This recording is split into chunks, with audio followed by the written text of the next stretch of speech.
तो साथियों नमस्कार और स्वागत है आप सभी का हमारे यूट्यूब चैनल स्टडी सर्किल में। और इस वीडियो में हम बात कर रहे हैं बीपीएससी 2024 मेंस एग्ज़ाम के लिए सामान्य हिंदी प्रश्न पत्र के तहत व्याकरण खंड पे। और व्याकरण में इसमें हम सर्वनाम पर चर्चा कर रहे हैं। सर्वनाम या प्रोनाउन। तो सर्वनाम की अगर हम बात करें तो सर्वनाम का मतलब होता है सबका नाम, और यानी कि सर्वधन नाम। तो शाब्दिक अर्थ होता है सबका नाम। तो ये सब जो होते हैं किसी व्यक्ति विशेष के द्वारा प्रयुक्त न होकर सबके द्वारा प्रयुक्त होते हैं, और किसी एक का नाम न होकर सबका नाम होता है। तो सर्वनाम जो होते हैं ये संज्ञा के स्थान पर आने वाले शब्द होते हैं। अब सर्वनामों का इस्तेमाल करने से वाक्य में संज्ञाओं के दोहराव को रोका जा सकता है। इसके अलावा सर्वनामों का इस्तेमाल करने से भाषा सुंदर और सुरुचिपूर्ण बनती है। जैसे अगर मैं कहूँ कि राम आ गया तो ये सामान्य वाक्य हो गया, लेकिन अगर ये कहा कि वह आ गया तो यहाँ पे सर्वनाम का प्रयोग हो गया, है ना। और सर्वनाम का जो रूपांतर है असल में वचन, पुरुष और कारक के अनुसार होता है। हालांकि जैसा कि कारक जो है 8 होते हैं, लेकिन सर्वनामों में 7 कारक होते हैं। संबोधन कारक इसमें नहीं होता, है ना। और उदाहरण की अगर हम बात करें तो मैं, तुम, हम, वे, आप, ये सब जो हैं सर्वनाम के तहत आते हैं। अब बात कर लें कि सर्वनाम कितने प्रकार के होते हैं। तो सर्वनाम जो है 6 प्रकार के होते हैं। पहला है पुरुषवाचक, दूसरा निश्चयवाचक, तीसरा अनिश्चयवाचक, चौथा है संबंधवाचक, पांचवा है प्रश्नवाचक और छठवां है निजवाचक सर्वनाम।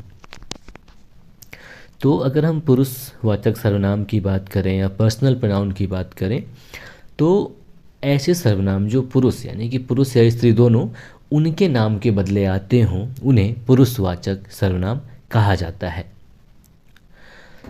जैसे मैं, तुम या वह। तो ये जो पुरुषवाचक सर्वनाम होते हैं असल में ये 3 प्रकार के होते हैं।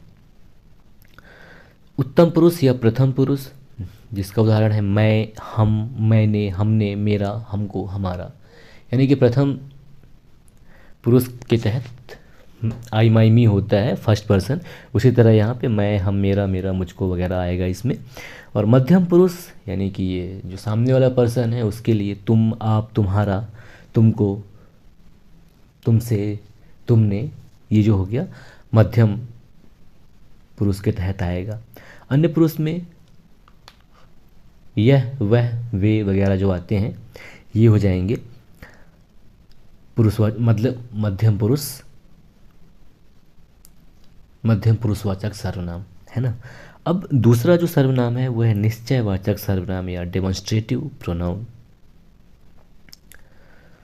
तो निश्चयवाचक सर्वनाम की अगर हम बात करें तो इसमें क्या होता है कि पास या दूर के व्यक्तियों या वस्तुओं का निश्चयात्मक संकेत जिन शब्दों के द्वारा बताया जाता है उन्हें निश्चयवाचक सर्वनाम कहते हैं। जैसे यह, वह, ये, वे।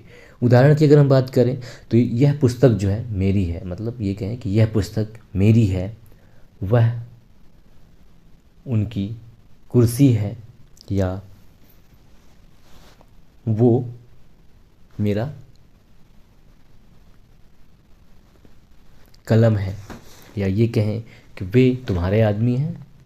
तो ये हो जाएगा निश्चयवाचक सर्वनाम। यहाँ पे निश्चय बताया जा रहा है कि वो निश्चय ही आपके हैं, तो निश्चयवाचक सर्वनाम हो गया। यानी कि निकट या दूर के व्यक्तियों या वस्तुओं का निश्चयात्मक संकेत जिन शब्दों से व्यक्त होता है उन्हें निश्चयवाचक सर्वनाम कहा जाता है, ठीक है।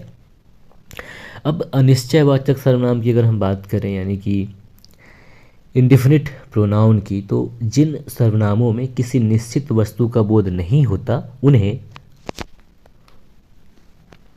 अनिश्चयवाचक सर्वनाम कहा जाता है। उदाहरण के लिए कोई, कुछ। जैसे अगर कोई आ गया तो क्या करोगे, या फिर उसने कुछ नहीं लिया, तो इस टाइप से ये हो गया अनिश्चयवाचक। जहाँ पे निश्चितता ना हो उसे अनिश्चयवाचक सर्वनाम कहते हैं।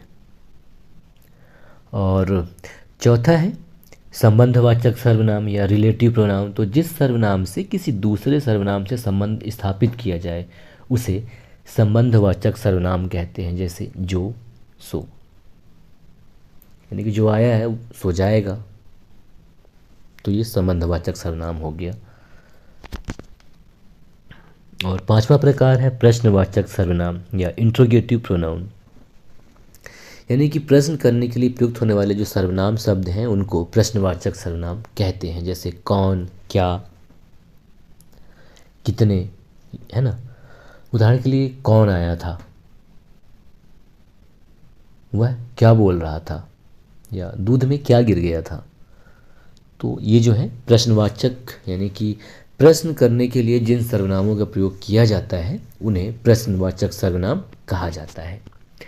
ठीक है। और जो सर्वनाम का अंतिम और छठवां प्रकार वो है निजवाचक सर्वनाम या रिफ्लेक्सिव प्रोनाउन। तो निजवाचक सर्वनाम का मतलब होता है आप, यानी कि ये स्वयं, खुद या अपने आप, स्वतः या के लिए प्रयोग किए जाने वाला सर्वनाम है। यानी जब किसी सर्वनाम के द्वारा अपने आप को व्यक्त किया जाए तो वह सर्वनाम निजवाचक सर्वनाम होता है, और यह आप ही होता है या स्वयं होता है। जैसे कहते हैं ना कि ये काम मैं खुद कर लूँगा, तो